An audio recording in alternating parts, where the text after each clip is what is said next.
Jeudi, je lis. Jeudi, je lis avec Mary Bey. Aujourd'hui, on prend un train. Oui, le train de la vie. Oui. C'est son premier recueil de poèmes. C'est son premier ouvrage, c'est un recueil de poèmes. Et voilà, Jeudi, je lis, c'est pas seulement des romans, c'est tout. Et aujourd'hui, je propose aux lecteurs de visiter la poésie. Et donc, c'est un ouvrage qui a été publié en 2013. 2013, ouais, oui. 2013, oui, 2013. Oui. Tu nous demandes? Non. Et donc, je vais commencer par présenter Mary. Parce que voilà, c'est une fille quand même qui est très bluffante. Elle vient d'avoir 30 ans, elle est encore jeune.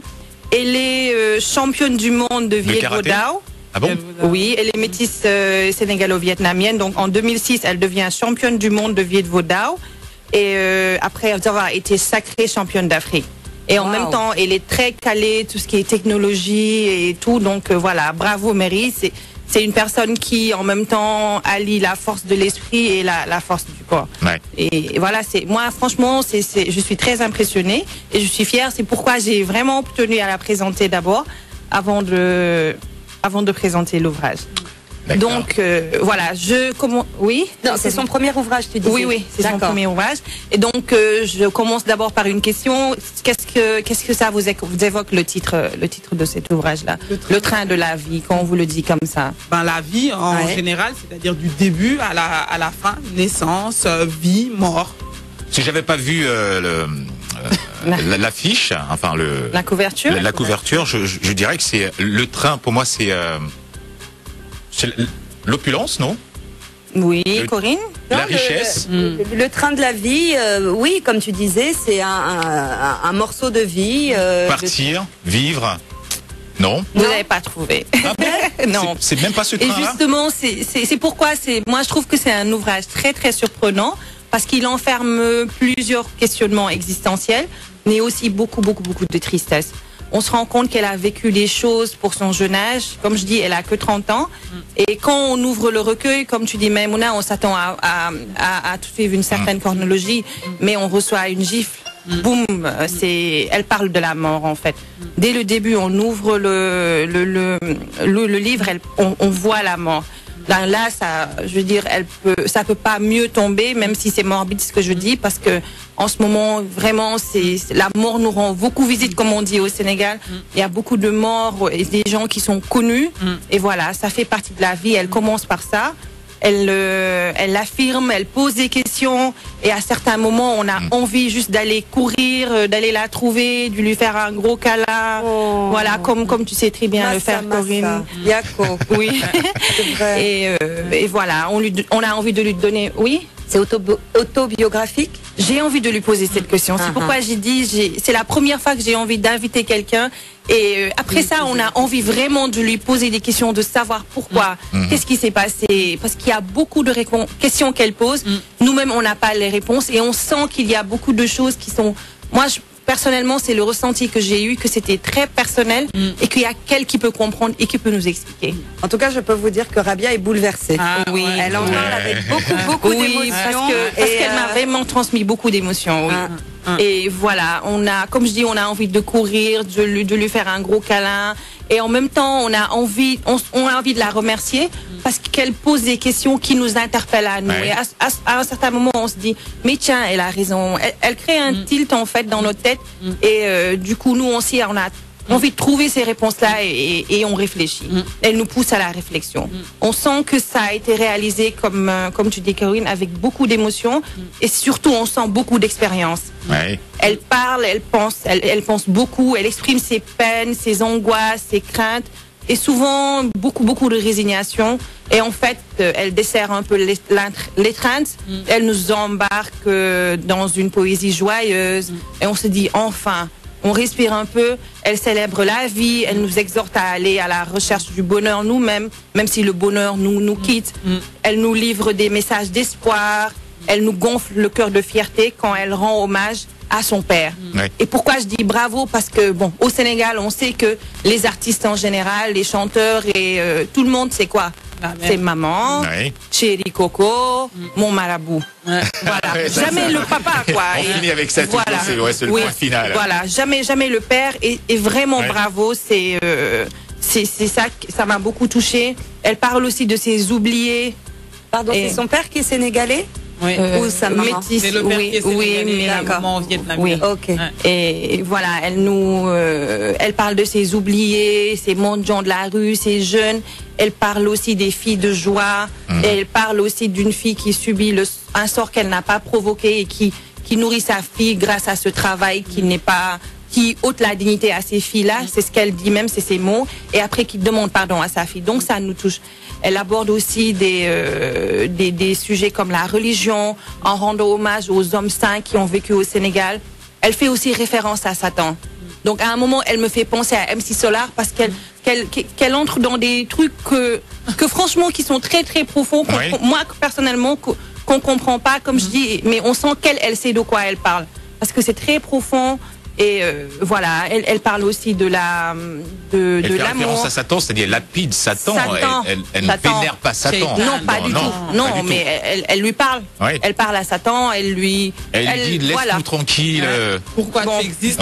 Voilà, beaucoup de choses. Et voilà, comme je dis, moi, ça m'a fait penser, par exemple, à MC Solar quand il parle de Lucifer, quand il va en enfer et tout. Et ça, comme je dis, ça donne des frissons, ça fait un peu peur. Elle parle de Last and the Least, but not the least. Elle parle de l'amour avec beaucoup de sensualité, beaucoup de sensibilité, beaucoup de passion, beaucoup de romantisme et quelquefois avec beaucoup de tristesse. Ouais. Parce que c'est normal, l'amour peut nous rendre très tristes. Et elle nous conduit par des pensées sur la vie en général. Et c'est là que le titre de son ouvrage prend tout son sens à la fin. Parce qu'elle nous embarque effectivement dans un train.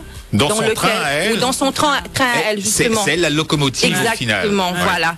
Et dans lequel on ressent les émotions qu'elle a voulu nous transmettre. Et voilà, je lui dis bravo parce qu'elle a réussi moi-même à me transporter. Bon, voilà. Écoute, Tu t'es à l'arrière du train. On va juste aller acheter le livre. Là, je l'ai dans les Il mains. faut l'acheter. Mais, parce que le titre est un train de vie, c'est un niveau de vie, c'est une façon de vivre. Quand on dit on n'a pas le même train de vie, etc. Donc mais là, c'est différent, c'est le train de la vie. Ouais, mais du coup, ça évoque aussi ça évoque beaucoup de choses. Oui, ça évoque beaucoup de choses. À elle. Oui. Et donc, vraiment, moi, je pense qu'il faut avoir une grande intelligence et surtout une générosité du cœur, une grande honnêteté pour produire ce genre d'ouvrage-là. Parce que voilà, il faut composer des vers, il faut de l'inspiration et trouver de l'inspiration pour sortir une centaine de poèmes, c'est pas donné à n'importe qui. Il faut de la subtilité, elle l'a eu et elle a réussi à garder une cohérence du début à la fin de l'ouvrage. Donc bravo Mary. Ok. Voilà. Ouais, non, c'est clair que ça donne envie de se plonger dans cette lecture. Et du coup, puisqu'elle avait envoyé un message sur Facebook, peut-être qu'on peut lui poser une question et qu'elle va nous répondre. La question, comme tu disais, tous ces centaines de poèmes qu'elle a écrits, combien de temps elle a mis? J'aimerais bien savoir. Produire un ouvrage pareil. Alors, Mary, la question, elle est toute simple. Combien de temps t'as mis pour écrire une centaine de poèmes? Non, enfin, plus, en tout cas, pour écrire le train de la vie.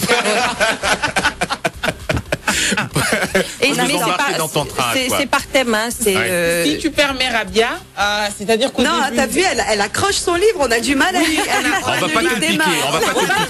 D'accord.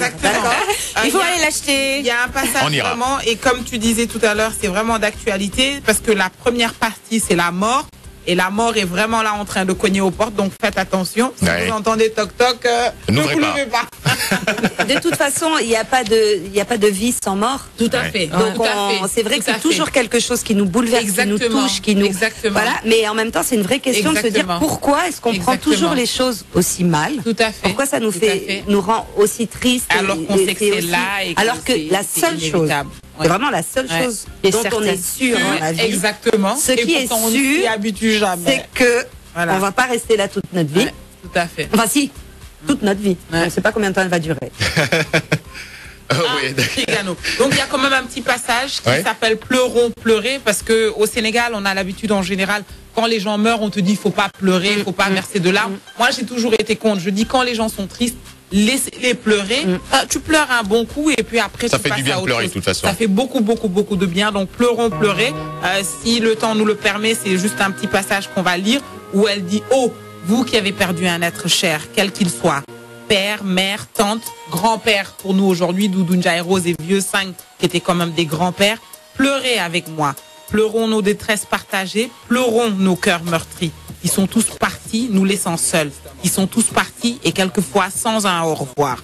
Que ceux qui s'étaient donc cachés sous la maîtrise en sortent, que ceux qui s'étaient donc tassés sous l'indifférence en sortent.